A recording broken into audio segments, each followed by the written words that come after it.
Hi, guys, and welcome back to the Dog Days podcast. We are so happy you're here. My name is Pamela Chandler, and to my right with me I have Noelle. And to my left, Rachel. And we are so excited for our topic today because we are going to talk to you about doggy daycares. Somebody asked us to kind of cover this one, and honestly, it would have probably never come to my mind. I think we've touched on it a little bit here and there because we work at a place called Wolf Academy, and it's a doggy daycare. We do doggy daycare there and training and boarding. So we had some really good questions about things that go on in daycare. The life of, the workers at daycare. What are their certifications? Does my dog like it? Will they like it? Will they like it? What kind of dog qualifies? How do you temperament test? Like all these great questions. Yeah. So this is going to be our podcast today, and we're super excited because these two, especially this one, Rachel, she manages Wolf Academy for me, and she's been doing this for a really long time. I just jump in when the you-know-what hits the fan for the most part. Or if I have a free hour, I go out in the yard and have a little bit of fun and hope that nobody blows my knees out. So we're going to jump right into this today. So the first question, is this a right fit for my dog? I mean, of course, right? It's the best question there is. The way we do things at Wolf Academy is most of the dogs in our adult yard have come to us through puppy socialization. So for puppies, I feel like it's always a good fit. If they aren't going to like it, we're going to let you know, but it's a very small percentage. Yeah. Very small percentage. You and I had a little white one the other day who was so nervous. And the moms were nervous. Moms were nervous. And, once we got them out of the picture where puppy couldn't see mom. Yes. Suddenly the world kind of opens up. And oh my God, it took her a little bit. She was hilarious. She was really fast. Really and fast. That's something we'll talk about as well, the owner's relationship with this, because people like to watch, and I do too. I love to watch, but I'll tell you, I go to that window and my dogs are like, oh, there she is. They know exactly when I'm there, and it stops play and it can cause some chaos. And when you've got a nervous puppy and all they're thinking about is my owner's looking at me through the fence, they just want you. That's all they want. And there was some separation issues there. So mom hid behind the fence and watched her cute little puppy, and she ran around that yard and she'd hop and run and she finally got it. Yeah, she did. So kind of a segue there, but at Wolf Academy, 95% of those dogs have come through our puppy program. So when it comes to socializing a puppy, I'm a huge proponent of it, and look for a program that does puppy only. Yeah. Cool. Right? Because it's so important. Putting puppies in with adult dogs can be a real mistake. Are there programs that do that? I'm serious. I don't. Yeah. They put puppies in with adults. They do. Okay. And they're probably fine. They're probably great adult dogs, but you're taking a chance. Yeah. Puppies have bad manners. And a dog is a dog. And if they get a puppy with ill manners and they overcorrect that puppy could change their socialization for life. Not to be totally dramatic, but some are that sensitive to it. Yeah. So you really have to be very careful. Yeah. So is it the right fit for a puppy? 1,000%. If you've got an adult dog or an adolescent dog, is it a right fit for your dog? So let's check the box on a couple of obvious signs, right? That this is a good fit for your dog. Do you want to throw in a couple there? You go ahead. What if somebody said to you, is this the right fit for my dog? What are some questions you would ask them? Have they been around other dogs? One. And if so, what's the most amount of dogs they've been around? That's always the two that come to my mind for what we do. And honestly, even the other daycare that I worked at was like 100 dogs in a yard. So, if I ask, has your dog been around other dogs? They're like, yeah. How many? How many? Oh, like 4. Okay, if I put them in a yard with more than 4 dogs, more than 10 dogs, more than 15, more than 20, there is a chance that's going to be too much for them. So then I'm like, let's explore other options. Let's talk a little bit more. How do they act when they're around the other dogs? Oh, they're super submissive, blah, blah, blah. Then, more questions come to mind. But those are probably the first two that I like to ask is what's their socialization history and how many dogs have they been with at one time? Yeah. So where, other than day camp, would they have gotten that level of socialization? Like a dog park? Dog park. Yeah. Okay. Dog beach. Some neighborhoods will do it. And I'll say, send me a video. Like, let me take a look, right? Gotcha. Because we can take a look and see, oh yeah, this dog's a slam dunk. Okay. Or they're a little unsure. Or, ooh, did you see they just lifted their lip at that other dog? Yeah. So they may not like big, giant dogs. Got it. They may not like one of mine, Queen, doesn't like small dogs. I don't know why. She just doesn't like small dogs. She never has. A lot of my boxers didn't like small dogs. I think that like they want to kind of stop them from moving by putting a paw on them. That's fair.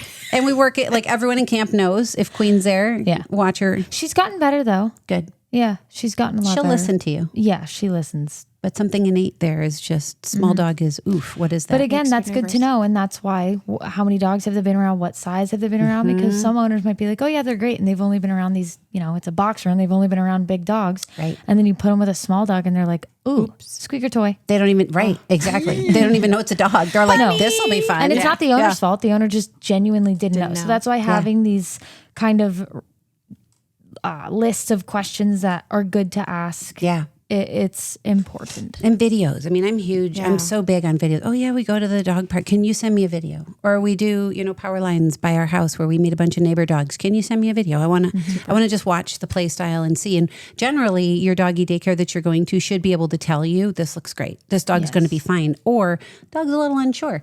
Should we maybe put them around smaller breed dogs? Or if it's a puppy, guys, please put them around puppies. Let them figure out bad manners together. And we have a progression. We start with really baby junior puppies, then they go into intermediate, then they go to advanced. And then when they get spayed and neuter, we move them into an adult dog camp, but they're still young dogs. It's a young dog camp. They're all like around the age of 1, aren't they? Or between like 1 and 1.5. So you've still got the party going and you have a little bit, more tolerance, where some of these adult dogs aren't going to tolerate that party coming in. Yeah. Right. And I think separating, like you said, even if they're spayed or neutered, we have a lot of rescue dogs.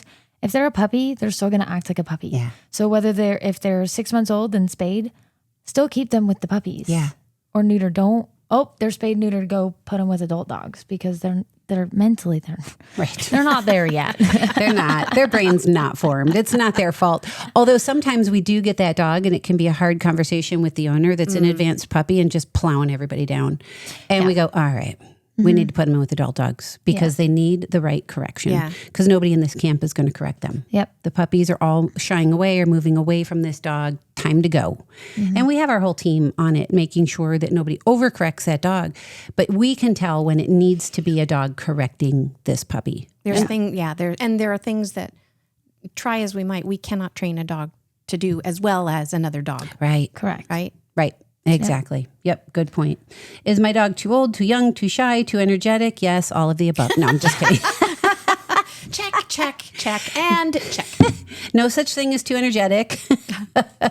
No such thing as too young. I mean, we start junior puppy at 12 weeks. We'll start them at 12 weeks. I want them to have their first 2 rounds of vaccines, clean fecal, crazy important. And we'll talk about vaccines in a minute. Too shy. This is a big deal. Yes. This is a really big deal. This has to be handled with kid gloves when you have a shy, nervous, fearful, timid dog, because you will blow it on the first chance if it's not done properly. So shy is a really big deal. We have small breed and shy puppy camps so that we know we can put a shy dog in here. You teach a class for small breed and shy. For the littles. Yeah. And some of them aren't so Or the little, but they're shies. shy and timid. Mm-hmm. Yeah. We have a little lab mix that's going to join my small and shy because she's shy. She's shy. Yeah. And it helps her. It helps her gosh. gain confidence. Yeah. So shy is I'm cautious, very cautious with shy. I've heard some people say, or I've seen it somewhere online when, I'm watching what other trainers do, and I'm not bashing anybody, but the term let the dogs figure it out just does not resonate with me, especially when you have a shy dog. Now, sometimes you have a couple of young dogs and they're matching energy. We might let them figure it out for a little bit until we have to step in, but not with a shy dog. You have to help that dog because they're not going to do it themselves. And if they do, it's generally going to be, they're going to lash out. Yeah. And that's not good. We And don't it's want going that. to turn into fear, right? Right. Mm-hmm. And, you get a dog in camp who might go, ha, ha, ha. Yeah. You're like, I'm going to pick on you now. This is fun. Or another shy dog who reacts back to it, right? And then you've got a problem. So we really have to help out that shy. So shy is a big deal. Too old is a really important question. It depends on the dog. Can I go back to the shy for a minute? Because I want to be really clear about this, that there is no such thing as any of those. And there is no such thing as too shy either. It means that you absolutely need to manage it, and you need to manage it appropriately. Yeah. Right. And so, yes, bringing them in, socializing them in the correct way is uber important. Uber. Almost more so than the other things, the too much energy, all of those. So I just, that when we say too shy, that's even a bigger reason to get them into that camp. Yeah. Okay. Cool. And we've got kind of all hands on deck. Or we've got a trainer in the yard. Rachel had a border collie on Friday, showing teeth to everybody when he came in. And, our team is amazing. And someone put a leash on him because they were worried about it. And Rachel came in immediately, took the leash off. She said, no. That's not what's going to happen. We need to give him space. So she split the yard. She started one dog at a time and helped him. And within 10 minutes? Less than 10 minutes. Less than 10 minutes. 5 minutes in, he was fine. I mean, he was being a border collie for sure. Hurting everybody. Yeah, but he was wonderful. He's like, oh, this is not that bad. This is not scary. And sometimes you see that with the shy ones. If you do it properly, they're like, oh, I can do this. Like, Kiwi. Remember Kiwi came in? Oh, yeah. I remember that Kiwi. dog was mortified. She was in the corner. She was trying to bite the people. She was trying to bite the dogs. Yeah. And she was a puppy. And she came in and we worked through it. And I think by the end of that session, she was like running around playing with all the other puppies. It's so cool. It Fun just to see. it flipped so quickly because it was handled the right way. We didn't just like, oh yeah, go figure it out. Yeah. She wouldn't have figured it out. She would have wouldn't said, have. okay, I'm going to keep doing this until you guys leave me alone. And they're puppies. They don't know. They're not listening to her. Some of them were barking at her and she's going, back off. And they're like, bark, bark, bark. They weren't getting it, so we had to help her. I think, and you had a taste of this the other day, Noelle, I think it's one of the most rewarding things. We've had quite a few dogs that we've helped out. Remember the one, what was his name? He was really aggressive. At the fence. It was the foster. Yeah. Eddie. And so I foster brought name, Shiver in, but he was lunging at the fence when we split the yard. Oh, wow. And we were determined. I mean, his puppy was 4 months old. Oh my God. He was young. He was young and his eyes were going black. Like he meant it. And we're like, it's now or never. And Eddie ended up being so good socially, but it took a couple of sessions and we were out there. And so this is another thing, and we'll get to this list here, guys, but trainers at a doggy daycare make the world of difference. Yeah. You have to understand what's going on with these dogs. And we take them case by case and we jump in and say, let's do this. Let's help this dog instead of just saying, nope, he's out because he showed teeth. We can split the yard. We can put a trainer in there. We can work with this dog. We can bring in a trainer dog like Shiver, who really helped him calm down. That's so cool. Yeah. Because she's big. He wasn't going to do it to her. Yeah. And she just completely ignored him. So the too old, we've had dogs at the age of 5 where we've called the owner and said, they're done. They don't want to be here anymore. And then we have dogs that are like 8.5 that are still running around cuckoo. Loving it. Party animals. Yeah, we have one starting next week. His name's Dude. He's 9.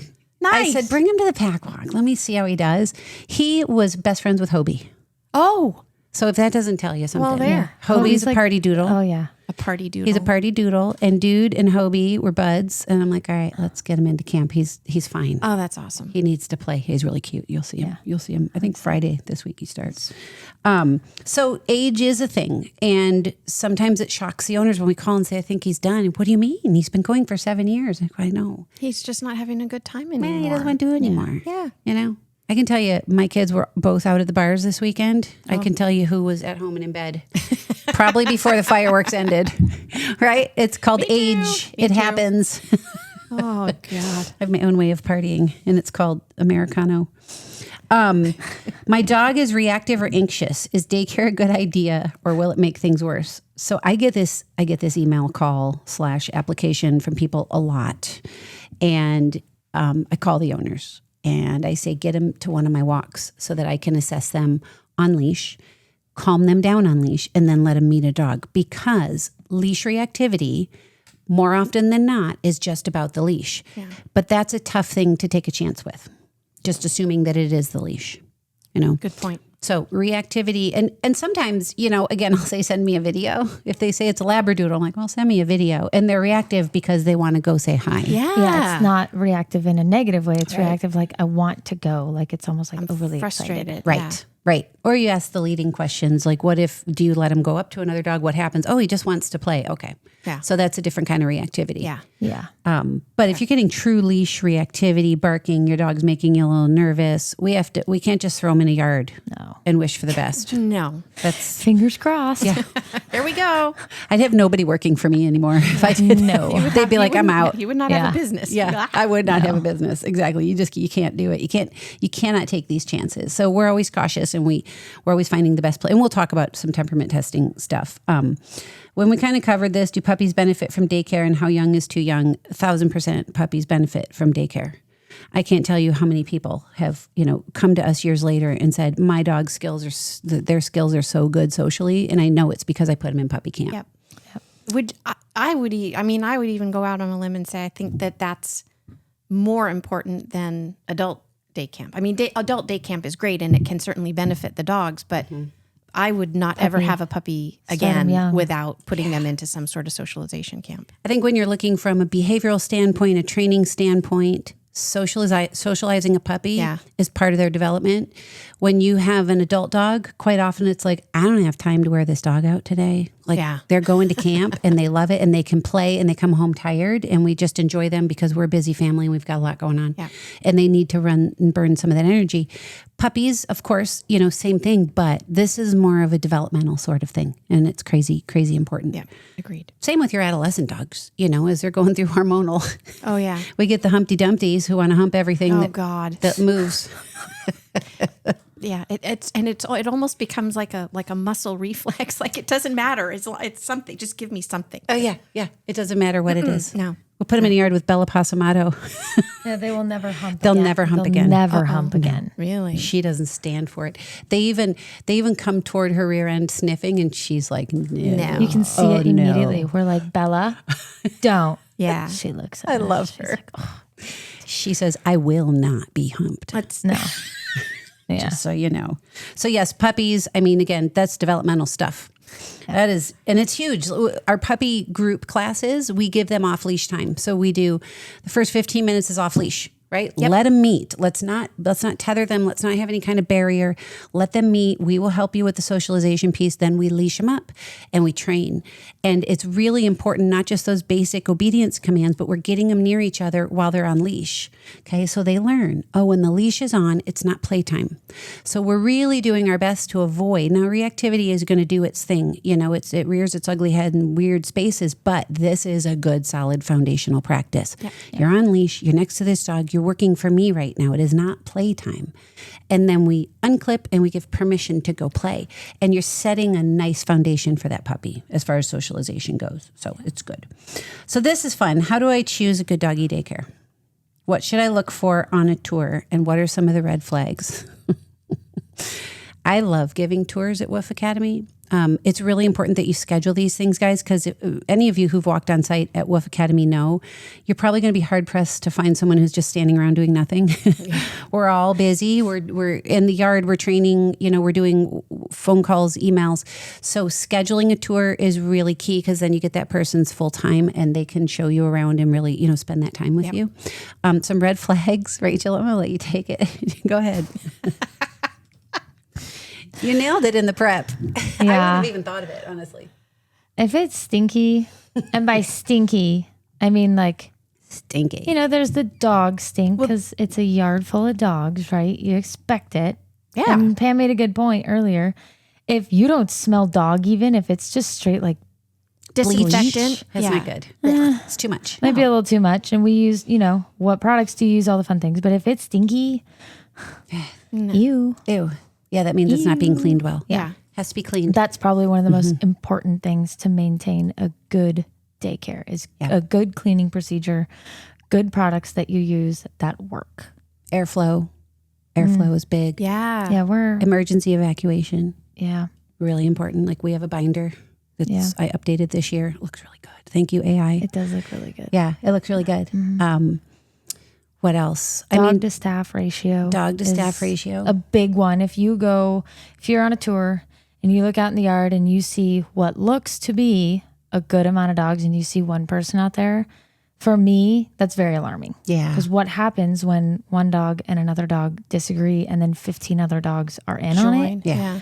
And you have one person. It's physically impossible not do for anything. them. Yeah. I mean, unless you're Well, and like, they shouldn't. I mean, There's nothing they can do. there's nothing. So dog to staff ratio, I think, is a really big one. Huge. A lot of people ask that question too. And I love it because we staff up. We're a little short staffed this week, but we really staff up. Yeah.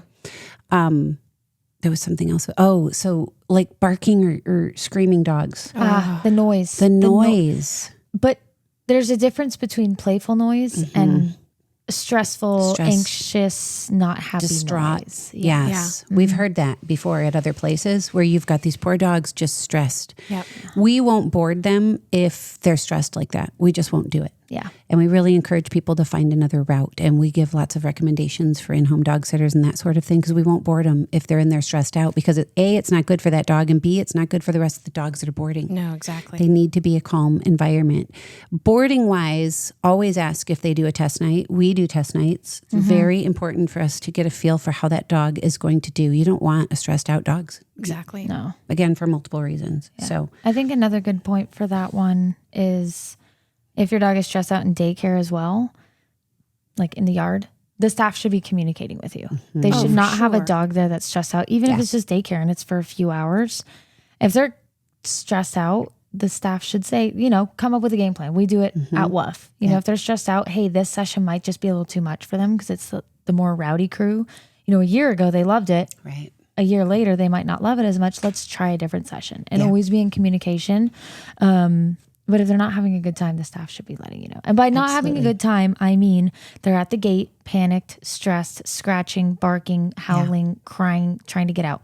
Now, if a dog is just relaxing, but they're hanging out and they're not necessarily like partying the entire time, that's not necessarily a stressed out dog. And that environment can still benefit them. It gives them mental stimulation. It gives them somewhere to be while mom and dad are out doing things. So there's a difference between being stressed out and being relaxed and not being like the most rowdy dog in the bunch. I think it's a really good point, Rachel. It desensitizes them too. Like when my 3 go, I think one of my 3 actually plays. Yeah. Queen kind of walks around the yard looking for new boyfriends, and Shiver just follows Queen. It's true. Roman plays. But it's good for them. I see a difference in them. They come home and they're a little more mentally exhausted than physically. Because I get them out and I walk them and they go out to the ranch and run, but they're different when they come home from WUF. They're really tired. Yeah. So there's a mental stimulation there. And we get a lot of people asking us that too. Is he even enjoying it out there? Well, there are different levels of enjoyment. And we don't want a dog in the yard that doesn't want to be there. But we have dogs that are very comfortable out there. Yeah. Yep. That it would be just like they're hanging out in their own backyard. This is a really good question. What certifications or training should the staff have? And this is, I don't know that people ask this question, but I offer it up because we have an awesome certification program. I'm really proud of it. I think it's just been a game changer for the staff in the yard because they know how to handle situations. Yep. And we're doing prep courses, a couple times during the year where we're giving them situations because it's hard to override your natural reaction to things, right? Yeah. Which might be to grab or put your hand in, and you don't want to do that. So our team all go through a dog handler certification program, and it's really good. Yeah. It talks about body language. It talks about packs of dogs versus one-on-one. And it helps them to get to know each of those dogs individually. Yep. So I think it's a great question to ask. Is there a certification process that these people go through? I also like what you were saying, Rachel. Another good question to ask is, do you do dog assessments? Because we do. We don't really do them weekly. Probably a couple times a month we sit down, and Frankie will bring up some dogs now too. And we sit down and we say, okay, this is what's happening. This is what we're kind of seeing start. Like we had one that would get there early and would, starting randomly out of nowhere, be weird when dogs were coming in the gate. And he's been coming forever. Oh, wow. And he never did that before. So they tried kind of putting him into this other gated area, but he panicked. He didn't like it in there. So I called mom and said, can you drop him off late instead of early? Can you drop him off like 10 minutes late? And she's like, sure. And it fixed it. Oh, wow. So we sit down and we kind of, the team communicating with us, we can fix the problem before it becomes a problem, Right. So those are all great questions to ask. And that's, one of the questions that I've heard people ask when they've come in for tours is, do you do training during day camp? And the short answer is no, we don't.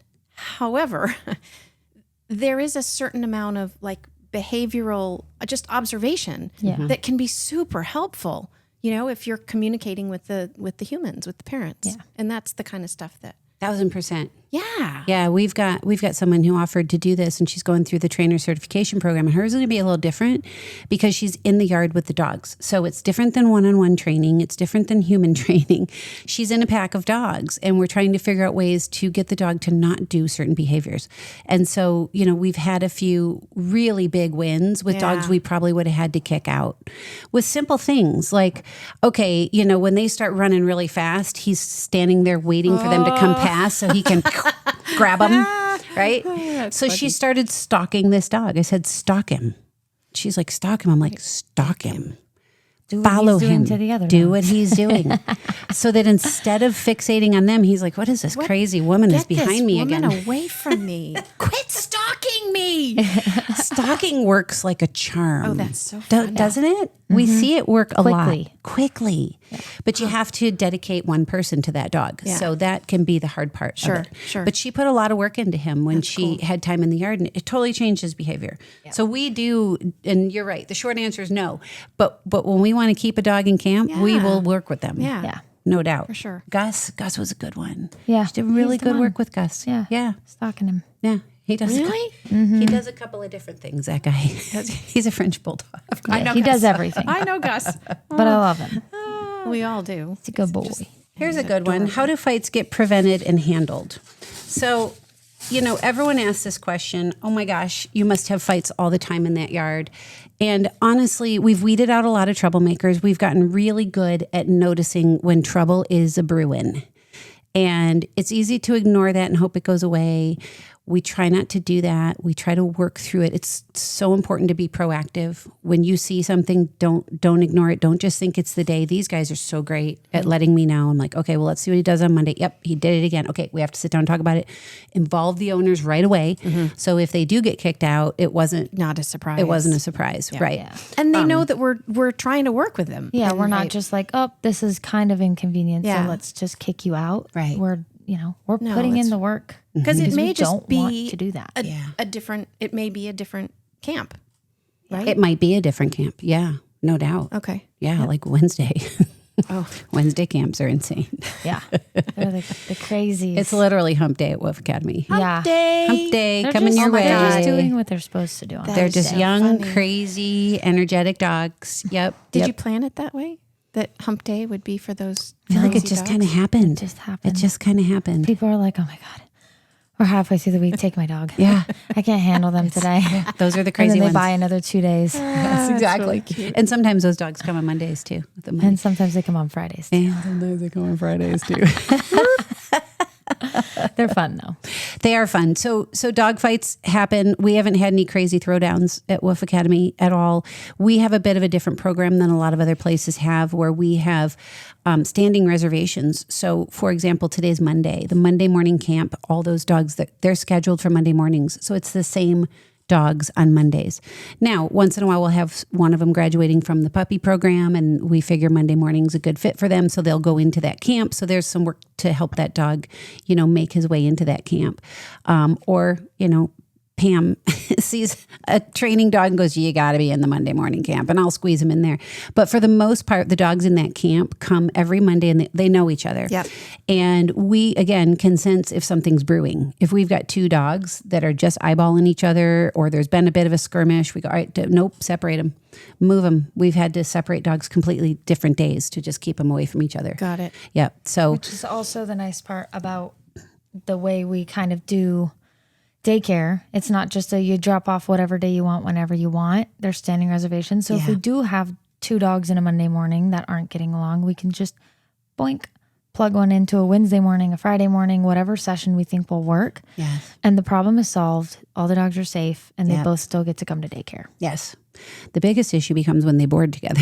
Yeah. But we'll rotate them, and that's the other thing is we know the personalities. We know these dogs. We know who they're not going to get along with. We have a new dog coming in. Oh yeah, such and such is not going to get along with this dog because he hasn't liked this one and this one and this one, and this new guy is the same way. Yep. So knowing the dogs is key. We said in the last episode, I said, I did drop off Doggie daycare. I was like a stand-in. I'd come into the yard and I said, I will never do this. And I'm not a very anxious person. Man, nothing more terrifying than dogs coming into a yard and you know nothing about them and they don't know each other. Yeah. So the standing reservation's just key, I think, to making this work. And I know there are daycares out there that make it work and they do drop off. But boy, I sleep really well at night. Just now. Very important. I probably sleep better than Rachel does, but she sleeps pretty well too. I do sleep really well. It's come a long way. Yeah. When I first bought Woof Academy, I was hesitant to kick any dog out with a behavioral problem because I was coming with a trainer mentality of let's work through this. But we've learned if we don't catch it up front and we don't have people in the yard that know how to train this, it's going to get worse. Yeah. So we've learned our lessons along the way for sure. And just because you have a daycare dropout does not mean it's the end of the options for your dog. Not at all. And we'll get to that shortly. Yeah. But there's a lot of options out there. So A lot of options. Doggie daycare isn't the only one. It isn't. It definitely isn't. What vaccines are required and what about kennel cough going around? It's a great question. And we had Dr. Leslie on. We talked a lot about kennel cough when she was on, and she's a veterinarian. And basically what she was saying was it's almost a rite of passage for puppies. They're going to get kennel cough. Generally, they're just going to get kennel cough. Yeah. We had some big scares. I mean, it's been a few years now. It's been a while. It's been a while where it was this horrible upper respiratory thing going around that was super contagious and nobody knew what it was. And when it hit, we were pretty on it. We did well with it. We had a few puppies get sick, but we didn't have this crazy outbreak because the team is checking for it. And there are ways to check for it. You rub their throat, you get them to run around. If it induces a cough, then we send them right home. But kennel cough is just one of those things that just kind of happens. It's like sending your kids to kindergarten and they pick up a cold. It's getting out into the world and they're susceptible to stuff. It's airborne, so they can pick it up anywhere. Roman and Shiver both got it. And they hadn't even been out of my house. I don't even know how they got it. I mean, it's possible Queen brought it home from camp. Like, I don't even know, but she didn't get it. Yeah. So it's just a whack-a-mole sort of thing. So you can't really blame the doggy daycare. What you can blame them for is if they have an outbreak and they're not taking steps to correct it. Yeah. One or two here or there. When we get it, we keep a tracker. We keep a tracker of where we're seeing it. And if it's spread across 3 different camps, we're like, okay, well, these dogs have never even come in contact with each other. So it's just kennel cough season. If it's one camp and we're seeing boom, boom, boom, boom, shut the camp down. Got it. Because it's a 7 to 10 day incubation period. So this one could have no symptoms and infected this whole camp. Right. Yeah. So kennel cough's a tough one. When it's on its own and it doesn't move into an upper respiratory, it's generally nothing to be overly panicked about. It's like a cold for your kid. They Yep. cough a little bit, they're fine. And the vaccine does not guarantee they will not get it. That's the biggest one. Well, my dog has the Bordetella vaccine. Yeah. Yes. So does that dog who currently has Yeah, kennel there's just cough. different strains. It just makes it less. It's like a flu shot. It's like the flu shot. Makes Yeah. it less severe. Yeah. And like I said, they cough for a little bit. If you catch it and you're paying attention or your daycare catches it, which They the should. few things we've had, we send them home. We take no chances. We hear a cough. They're like, oop, Go. quarantine. Yep. And if we messed up and they don't have it, we're sorry, but we can't take the chance. Rather be safe. And we have quarantine kennels now, which are outside that are nice and big. So that's super helpful. And we talked about this when we went over this in the other podcast, but cough suppressant is huge because dogs will keep coughing and then they can aspirate and they can make it a lot worse. So if you can keep the cough at bay, you give it a good week. If you haven't had a cough for 3 or 4 days, then they're ready to go. They're ready to go back. But a lot of vets these days, because of that upper respiratory stuff, are putting them on antibiotics just to make sure that there's no upper respiratory infection coming your way. So kennel cough is a very real thing. Anytime dogs are getting together, you can get it at a dog park. You can get it if you're walking in the with a pack. neighborhood. Yeah. Totally. You can get it in so many places. And of course, at doggy daycare, we do our best to keep everything sanitized. We've got turf, which helps with that. But yeah, it's just one of those things that kind of comes with the territory. But required vaccines, we just go core at this point, which is distemper parvo, rabies, bordetella. And the really big deal, in my opinion, is the clean fecal, because lots of cooties are spread through the poopy. And we don't want any cooties. No. And what do dogs do? They smell butts. They smell poops. They have to go check it all out, right? Yep. So these guys we're all great about it. A poop happens, psh, psh, psh, someone's spraying that sucker down even after it's been picked up, just to be on the extra safe side. This is a great question. Is it normal for my dog to come home exhausted? We've had people call and be like, are they okay? Were they okay? I'm like, they partied for 4 hours. Yeah. Yeah, they're tired. They're tired. I get tired after 1 hour being I out. know. Oh my So gosh. Imagine 4. Yeah, imagine 4. Imagine 4. And not only the physical, but the mental That's stimulation. what I was going to say too, that this is not, I mean, it is them being crazy and running around, but this is, for a lot of them, new environment, dogs that they're interacting with. It's a total mental playground. It's Absolutely. awesome. Yeah, it's awesome. It's really awesome. And yes, if they're exhausted, that's a good thing. If you're crate training or you're training separation anxiety, now's the time. That's right. Practice. Yes. When that dog is exhausted, think how when you're exhausted and you lay down to go to bed and you're like, this is the best thing on the planet right now. I couldn't be happier. So that's called positive association. And if you can get your dog that exhausted that they're so happy to be sleeping in their crate and you leave, okay, we're changing the association. So there's so many good things that come out of exhaustion. Exhaustion is a good thing. It's a good, I mean, in my house, it's a good thing. It is, it's my goal every day. Yeah. Absolutely. To tire my dogs out. Oh, I thought you were going to say to tire myself out. Well, that too. That too. That part I do easily. That's not a problem. What was there? Oh, or not only exhausted, but what about with scratches? Oh, Yes. yeah. Especially if your dog's a nutbag Yeah. and is running through bushes and leaping over tall buildings and tackling their best friend. Yes, they're going to come home with They're going scratches. to have scratches. And guess what dogs play with? Their mouths. So mouths happen, we'll get little bites. We'll have people send us pictures and you go, yeah, that's definitely a tooth. But nobody got in a fight. Yeah, it wasn't this big thing. It wasn't a big thing. Or a paw. They use paws too. Yep. Paw. Usually we see like the tooth mark on the back of a leg or another friend that they're playing with or trying to get their attention. Okay. If it's a problem, then that dog's going to tell him off and you're going to have 15 other dogs run over and tell him off. And our team is going to know that was a problem today. He didn't like you grabbing his back leg like that. Yeah. If we didn't hear anything, if there was no scuffle, then there was no problem. They're just playing. Exactly. And someone has some bad manners. You really shouldn't grab a back leg, but that's young dogs. That's what they do. Yeah. Don't do that. Beatrice got kicked out of daycare for grabbing back legs. And she learned it from her brother, Hugh, the boxer. Oh, Kenai does it. Cute. He does it. All of the dogs. Does he? Yeah. His sibling dogs. Grabs their back legs. Kenai. It's super bad manners. I know. It's so bad. Here's a great one. Rachel's going to shine right now. What happens if my dog gets injured or sick during the day? Rachel, they know her at VEG, which is Veterinary Emergency Group. It's right up the road from us. Because anything happens, Rachel is the first one to drop everything and throw that dog in the car. And she calls me on the way. I'm heading to VEG. Someone got stung by a bee and their whole face blew up and we got to go. Yeah. I called Mom. Mom's meeting me there. So we have everybody sign off on you are okay with us taking your dog to get medical care if we can't get a hold of you. Yeah. And a lot of times we can't because people are working. Mm-hmm. So yeah, they're like, oh, here comes Rachel. Yeah. I'm like, I'm coming back. I'm back. I'm bringing another bulldog that ate a bee. It's like Cheers. Rachel walks into veg and they go, Rachel! Exactly. Yep. Who do you have today? Not mine. What sort of injury do we have today? Yeah, exactly. We don't get a ton of them. I think a bee sting is probably the biggest thing that we see. That's the most popular one. Is it? Yeah. Honestly, it's been really the only one. Should knock on wood. I know. It's been a little while. Yeah. Bee stings. Yep. Because they eat them. They grab them with their mouth. Yep. Or even if they step on them, we get the stinger out, but they're having a reaction. I have to take them in. Yeah. Some of them have safe. crazy reactions. Yeah, they get really wobbly. Really bad reactions. Hives.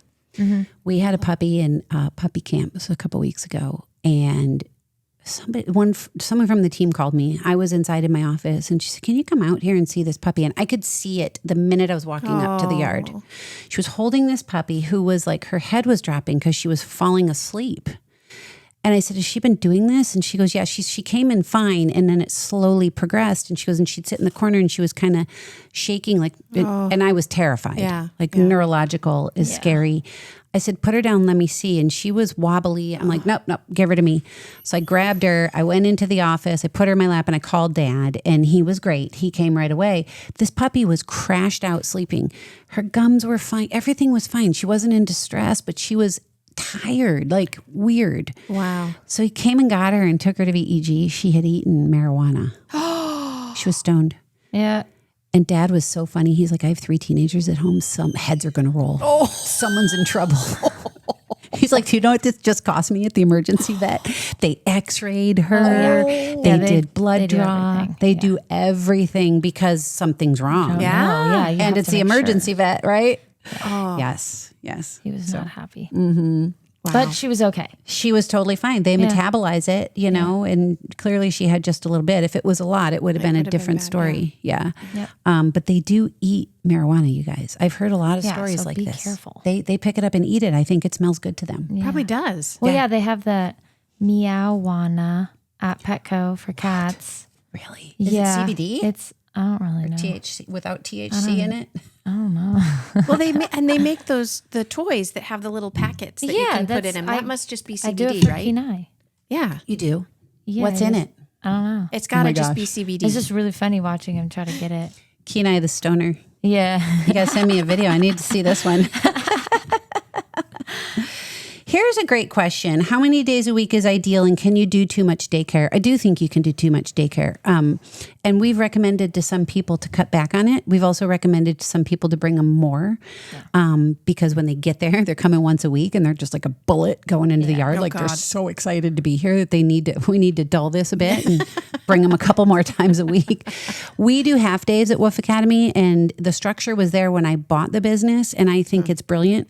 Yeah. I am big on a half day. We see often our border dogs are dogs where the owner's like, we just need to do a full day, that they're crabby in the afternoon. They're that's tired. interesting. Yeah. Yeah. They get really crabby. We used to have one who came all day, a couple times a week. Phoebe, how many times a week was she coming? Oh yeah, she was 3 full days a week and then like a half day. Because Mom traveled a lot. Oh, that's a lot. Yeah. She got a lot of breaks. Yeah. Because she was getting really cranky in the yard. Makes sense though. Like it's a lot. It's a lot of mental. 4 hours is more than enough. Yeah. Well, I mean, I think about it. I wouldn't want to be around that many people for that long. Right. Yeah, exactly. Right? Like, Well, and you Once do in a a while. morning I get cranky. session, and then you come in, you take a little midday nap, and you're a little groggy, and you go back out, and now here's a fresh session of crazy, energetic dogs, and you're just annoyed. yeah. Right. Yeah. You're That like, would get be me. away from me. Yeah. Leave me alone. She would too. She was quick with it too. She'd let that's them know. funny. So they had scheduled breaks for her, and Got it it. worked. She Yep. needed it. So yes, too much daycare can be hard on a dog. Yeah. No doubt about it. So it's just specific to each individual dog. This past week we were getting our house painted, and so my dogs were there 3 mornings in a row. They were exhausted. Were they? They were exhausted. But it was, you don't bring them consistently that much. So don't. they were fine. It was like a one-off. They were totally fine for those 3 days. Yeah. They weren't overly cranky. Right. But consistently doing a lot of daycare can be a lot for your dog. Yeah. And I mean, I think that's why our boarders do so well, because they know it's a boarding situation. It's not what they do all the time.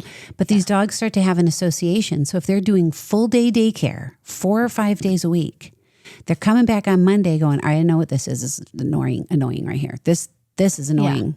And I know I'm going to get annoyed, and I don't like it when someone runs past me. So I'm going to grab them. So you think about the association they're having. You could easily make it a different association than you want, which is positive. So yeah, half versus full day. I'm a big proponent of half day. Yep. 4 hours. 4 hours if you can do it. And I give credit to all the dog owners out there who are dropping them off and picking them up. I get it. We have people who we recommend for transport because it can be just hard to get them there. Yeah. But it's also, I mean, it's so much fun to like watch the dogs both run in and run out. You know, like you open that door and it's like school drop off. They're so excited to be there. there. Yeah, it's the best thing in the world. We should, we have one of those videos where we catch them all coming in and they're like flying off the steps. We Oh my should gosh. Post that on Yeah. this particular one. Yeah, Frankie just sent me some new ones the other day. good. She did a good job to get that. We should get that. That'd be really good. Yeah. Yeah. And you guys are great because people pull up and we're like throwing a party. I always joke it's like when I used to drop my kids off at the YMCA camps and they're like got the music playing and you guys know them all and the dogs are so happy to see you. So fun. So yeah, you have to make it exciting for them. So this is a good question. When is it the right call to do daycare / dog walker? This is a good question. Yeah. Honestly, I mean, these are two different things. I think if you have a dog walker, you've got some training going on there, you know, hopefully. I think it's probably more affordable than daycare, dog walker. I would say it depends. Yeah. Yeah. I mean, I guess it does depend on like the dog walker. The dog walker. So the prices vary. Yeah. Generally, but it's true. It's gotten more expensive, I feel like. Yeah. But used to be. Well, and if the owner's home and just can't walk their dog or can't take them out, then the dog walker's good. Somebody coming to you. For sure. You know, if you don't have the opportunity to be driving your dog all over the place. I think a lot of people like the daycare because it's longer. It gives them off-leash socialization time. I mean, just walking a dog isn't doing socialization. I think of a dog walk as more of a training opportunity. But I recognize that not a lot of dog walkers are trainers. So you have to kind of feel that out, you know. And I still feel like they are so totally different, right? For sure. Like one or the other, they're both are it also so depends valuable on the dog. If you have a dog who physically can't go to daycare because they're not a good fit, then you kind of have one option. Yes. Which would probably be a good option for your dog. Definitely. A group setting, like set them up to succeed. Trying to force daycare, like if they can't do daycare, they can't do daycare. Your dog is communicating with you. This is too much. Don't force it. Yeah. Let a dog walker come. Go take them for a nice hour-long walk. Exactly. And they'll probably be pretty tired. Schedule 2 in the day if you are, inclined. gone all day. But that also is, that's when to make the right call when your dog can't do daycare. Yeah. That's a good point. Sid. Coda. Who else? Olive's great in daycare. She loves daycare. Kira could do it. She just doesn't want to. She doesn't want to. Oh, she's a princess. Yeah. She is a princess. Keen I would love it. He'd love it. I don't But know why his he's not out shoulders there. are just, they're rough. He parties too hard about that. He's like my daughter. Hops around like She parties too hard too. Uh-oh. She had a slip and slide this weekend for the 4th of July. it looks so much fun. She's so sore. She's so really? sore It's and a bruised lot. up. Yeah. Yeah. Well, yeah. From going down the slip and slide. Yeah. Party It's like, too hard. have you ever tried to hula hoop as an adult? Do you remember hula hoops? No, I think I remember my it. hip would just. Oh my God, it is so hard. Yeah. It's so hard. I used to be able to do it as a kid, Now I'm going to try. Oh, I got to You try should. it. Do you have a hula hoop? No, Oh, but dang. we should have We it. could We're get one gonna on get one. Amazon. Yeah. I think we need some for our training supplies. We'll post a video of us all trying to hula Trying to hoop. hula hoop. Oh, no. I think I could do it. I used to put it on my foot and skip it. Yeah. You know? Yeah. It's it's harder It's than hard. you think. Yes. Yeah. Oh my gosh. Oh my God. All How do right. we get on hula hoops? Yeah, I love that. Was a Yeah. good segue to Sorry. hula hoops. But anyways, that's the call that, if your dog can't do daycare, then Totally. get a dog walker. But Totally. day camp, I'm going to make one other just quick point because day camp, they learn different things in day camp than they do on a walk. On a walk. Just like we've always said that dogs can teach dogs things that humans can't. Yeah. So Yep. Totally. Good point. Good point. Can daycare create bad habits? 1,000%. Yep. 1,000%. Yeah. And I get people asking me this a lot, especially in our rowdy puppy camps. Like, are they learning bad habits? maybe. Probably. It's possible because they're all bad mannered, and we're going to help them work through this, but it's a progression. And what I'll say to people is if you want training, get them into a training class. This is socialization and we're going to help them develop good social skills. But as far as training goes, sometimes you see these puppies coming into camp and they're like little puppy crackheads because they love it, right? They're crazy. So true. And now we're trying to do some leash skills and this puppy sees another dog and's losing his mind.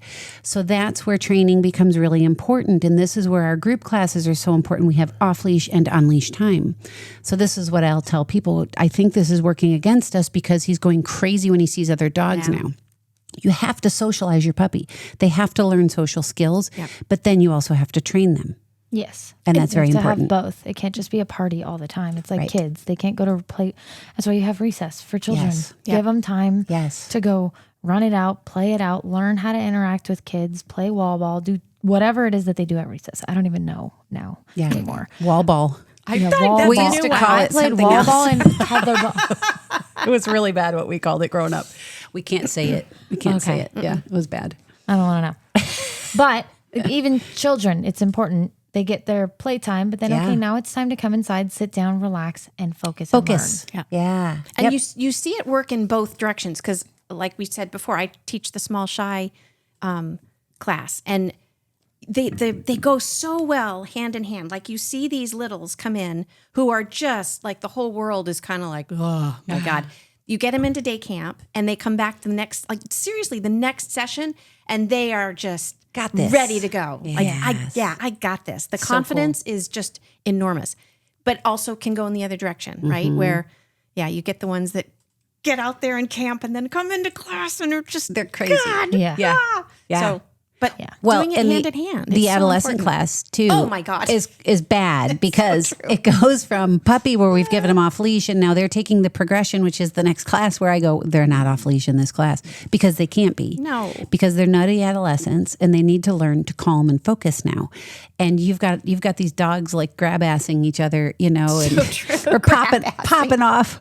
I had little what's his name, Strike, picking a fight with a big pit bull in adolescent class. I was Strike like, hilarious. Strike. like, dude, not that dog. No, I love him. I do. He's like, you want a too. piece of this? And the Yeah. dog was like, yeah, I do. I do. Bring it. But yeah, so the adolescent class is a totally different progression. So we're talking about the difference between socialization and training. Yeah. And you need both of them. Both. And some people are just really good at training their dogs. And others, I will just really encourage group training classes. Yeah. It's affordable. It teaches you. You take 6 classes and you got it. Yeah. And if you like it, we've got another one for you. So, And you can repeat them too. you can totally repeat them. We've had some repeat customers for sure. Yeah. It's great. Oh, this is a great one, Rachel. Are you ready? Do you see it? Yeah. Why does my dog act differently at daycare than at home? Why does your kid act differently at school than they do at home? Yes. So here's what a teacher told me once of my I love kids, this. which was great. You can, if your kids are being good in school, you're doing something right. Yes. You can expect them to be naughty at home. home. That's where it should be. If they're being naughty out in public, then you might need to take another look at what's going on.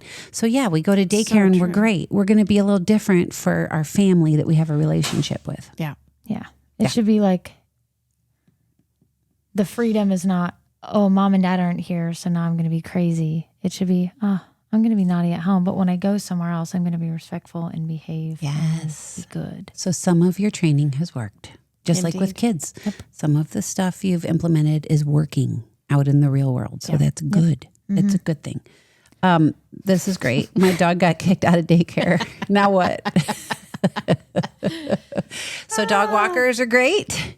There are people who will come and take your dog. We have a guy locally I recommend to him all the time, or I refer to him, where he'll do like 5 or 6 dogs and he hikes and he takes all these dogs out. Brandon. Pack walks. My pack walks are amazing for this. You know, dogs that are struggling in daycare, I'm like, get them to a walk because this chaos is probably too much for them. The walks are on leash and it's structured and they may like that. So that sort of stuff is really good. Classes. Classes.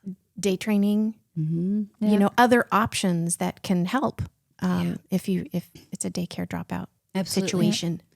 You know, and some that have struggled socially, we've brought them out here for the Dog Meets Wilderness class. And they do well. They do well. Yeah. Which is neat because we're working on 30, 20, 10-foot leashes and then eventually off leash where they're all walking together. And again, we're doing a focus.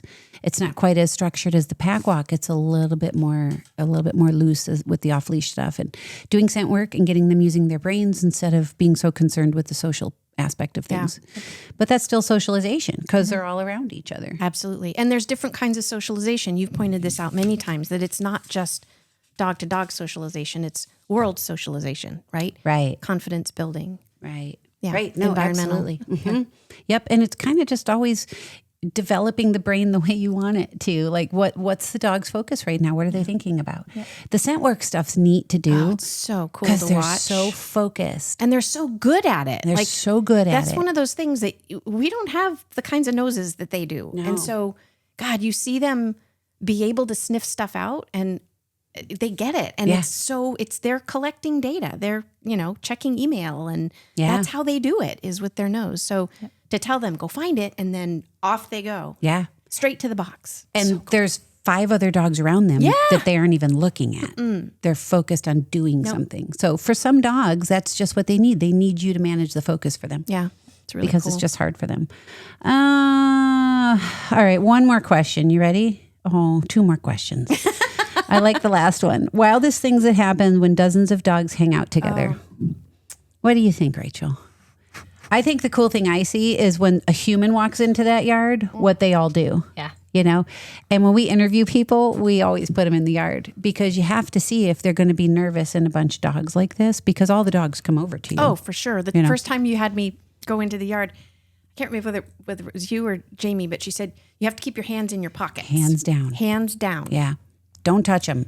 No. And Don't reward bad behavior. And you do like 2 or 3 laps around the yard, just hands in your pockets. Off. Yep. But it's intimidating for sure. You walk in and they are new kid in the box. Here we go. It is. Yeah. It's like, check her out. But it's a good tell. Oh, for sure. Well, the dogs know. The dogs can feel it. So if you're nervous, they won't die off. They're just gonna follow and follow and follow and jump and poke and bark and buck. It's really funny. The ones who are calm, Dogs they do don't like care. 1.5 laps. All the dogs are gone. Done. Yeah. They could care less. The dogs tell us a lot. Yeah. Well, But they people really out do. there. And then you have the ones that kind of like navigate over to their favorites. Yeah. Yes. Which is just, it's so fun to see. It's It's so cool. I love watching how they respond to the humans in the yard. I do too. It's Yeah, interesting. It's really cool. So I think different. the other thing is, and then Rachel, if you have any jump in, I kind of took it over. One thing goes down, like say a dog yelps. A yelp is a bad thing. Any kind of yelp, especially like small dogs that might, we're like, don't do that because all of them run over. If one dog goes towards something, it is like everybody's following. Yeah. So you get this sea of dogs. So keeping things calm, we really tell the team in the yard, spread out and follow the different packs that are forming. So if somebody yelps, got their toe stepped on by accident, if that happens, half the yard is coming over to investigate. Darn right. And then you get some that just respond to that yelping sound, like a squeaky. Yeah. So that's always fascinating for me to watch how quickly they hear things. I mean, it's loud out there, they're playing, but they hear something that they know is off and they all come. And that goes back to when people want to come and watch, right? Good point. Let's talk about that. Okay. and I love to do it too. We all do, right? It's fun to watch a It group is. of dogs fun to play. watch. However, But as soon as one dog detects that there is somebody watching, especially if it's your dog and your dog responds to you being in the window, oh my God, the entire pack is headed over. Yeah. Yes. Yeah. They're and then all especially coming. if it's Birdie. Yeah. Birdie looks at the window. She just starts barking, running towards the window. She's And like, everybody "Guys, follows. look." Yeah. And everyone's like, oh, there's someone in the window. I'm Human like, in the "Birdie." window. Shh. Don't tell them. What are you doing? Yeah. So it They is can hard. smell the owners Yeah. before they see them. They might be able to hear them. My dogs, I can peek through the screen and Queen's like, well, see you, Mom. She's looking right at me. Queen and Shiver are like, And then there she is. We Shiver found too. her. Shiver comes down, sits in front of the window, stares right at me. I'm like, what the hell? How do you do How that? do you do that? Yeah. Roman's in La La Land. Yeah. She has no idea what's happening. No idea. Roman's probably off playing with Olive because that's what they do. Yeah, they love each other. It's cute. It's fun. He's creating new relationships, Yes. Roman. Yes, indeed. Do you have any more on that topic? Things you see out there in camp. The number one rule in the yard is do not sit down. Yeah. Do not sit down. We've had people get hurt because they didn't follow the number one rule.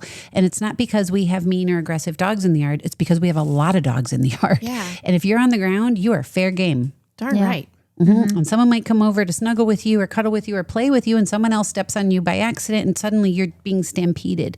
So you do not sit down in the yard. Yeah. Because it just turns into mayhem real fast. Yeah.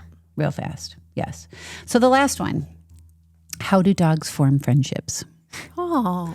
I had to bring that one up because Queen does this, right? Queen does, and Roman does too. Roman does, for Olive sure. does. Olive does. Yeah. A lot of them do. They have their besties, like Mushroom and Ember in the yard, 2 golden retrievers.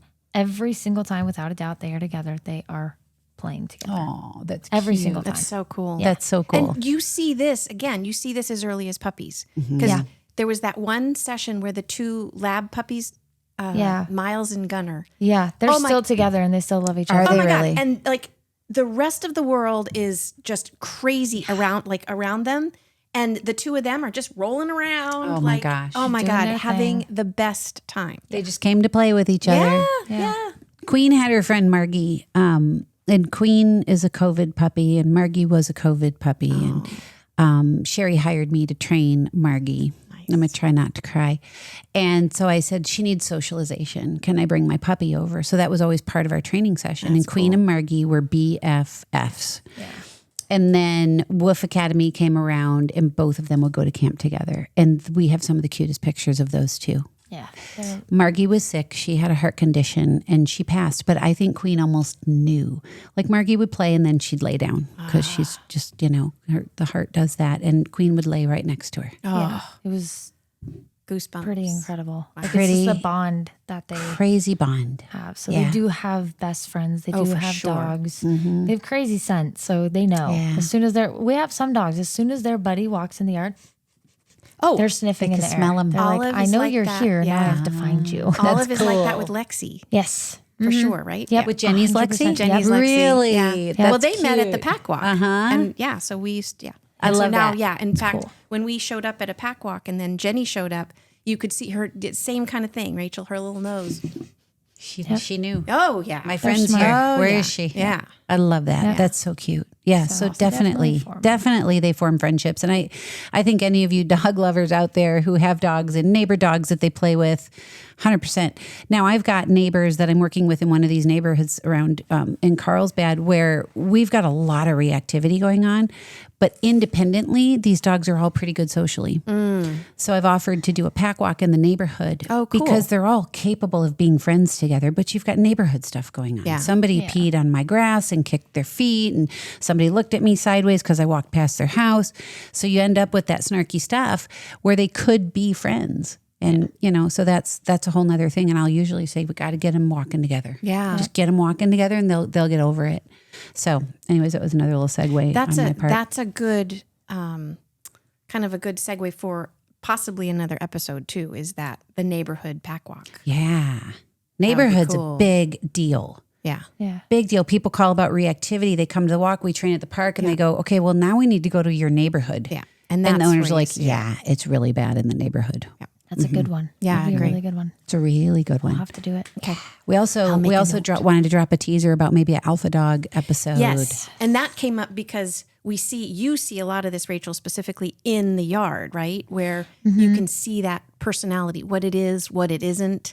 Correct. And I think there's a lot of myths and do things too. going around about the alpha dog and what they do and how you can be the alpha in your house and it's not No. No. not true. So that'll be a fun Coming up. one. I like the word myth there. Yeah. We'll, Yeah. we'll do some myth busting and explain the alpha dog. And I think it'll probably surprise you guys. It has surprised Yeah. me when you guys have talked about it. But it So makes I'd love sense. to. Oh, It's like, yeah. oh, 1,000%. that makes way more sense than what I heard. Right. Most of the dogs out there are insecure. They're not alpha dogs. Guess what? Exactly. The louder they are, the more insecure they are. Yeah, exactly. Cool. I love this. This is a fun topic, you guys. Yeah, It's fun to this was talk good. about daycare. I mean, we do it on the daily, and I think it's helpful to a lot of people to get a little inside track. If your dog goes to Wolf Academy and you want to do a tour, we are so happy to give you a tour. Or if you want to go watch the yard, even if your dog doesn't go to Wolf Academy, really the best way to do it is to reach out to me and we schedule that. Yeah. Because then we can kind of show you around. We can do it the right way. We're not upsetting the yard if you're walking too close to, the viewing area and they see you. Scheduling it is generally the way to go. But we love to have people come watch because it's really, the best thing is the puppy parents. When I'll be talking to them, I go, have you seen the big yard yet? Because it's kind of hidden behind the house. Oh, yeah. People don't even know it They go, exists. oh, I didn't even know there was another yard. I'm like, oh yeah, come on down. And you take them down there and they look out the window and they're like, oh my gosh, how many dogs are out there? Yeah. It's like, 4 45, 50 dogs maybe today, depending on how many boarders we have. But yeah, it's really cool to watch, and they're always blown away. They all get along. They all get along. Yep. Really well. Yep. I'm like, but you see those 3-4 humans out there? They're making That's sure. why. That's why. Yeah. Yep. Yeah. Exactly. So cool. Love it. Great topic, you guys. Anything else to add? No, this is a good one. It's a good one. Yeah. Awesome. Super. Cool. Well, thank you guys for tuning in as always. And, we've gotten some people giving us some tips. I mean, this one was a tip for us to cover, which I thought was a great topic. So throw it our way. We're not always thinking the same way you are. So any ideas you have, we're happy to hear them. Absolutely. Yeah. And I think we'll end it there. This is Pam Chandler signing off from the Dog Days podcast. And Noelle. And Rachel, catch you next time. Thanks, guys. Bye.